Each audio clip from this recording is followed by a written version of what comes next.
বিমানে না চড়েই মিশর থেকে জাপানে পৌঁছেছেন আলোচিত অভিযাত্রী ওমর নক। আকাশযান আবিষ্কারের আগে জাহাজে করেই এক দেশ থেকে অন্য দেশে পাড়ি জমানোর প্রচলন ছিল। তারও আগে ঘোড়ায় চড়ে পায়ে হেঁটে ভ্রমণেরও ইতিহাস রয়েছে। তবে আধুনিক এ যুগে প্রযুক্তির কল্যাণে যেসব এখন কেবলই অতীত।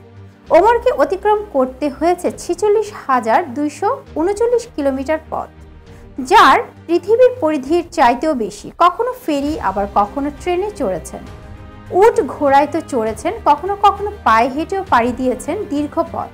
ওমর আরও বলেন, কখনো ক্যাম্পে থেকেছি, আবার কখনো পায়ে হেঁটেছি। এই ভ্রমণের ক্ষেত্রে আমার বাজেট মাথায় রাখতে হয়েছে।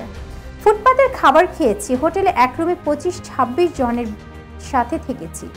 গড়ে প্রতিদিন $22 বাজেট ছিল আমার। ওমরের বিমান ছাড়া ভ্রমণের এই অভিযান অবশ্য শেষ হয়েছে জাপানে। টোকিও থেকে বিমানে চড়ে ফিরবেন বাড়ি। 250 দিনে যে পথ পাড়ি দিয়েছেন তা বিমানে অতিক্রম করতে লাগবে মাত্র 12 ঘন্টা। এই ছিল এখনকার মতো। পরবর্তী খবর দেখার আমন্ত্রণ জানিয়ে এখানে শেষ করছি। আল্লাহ হাফেজ।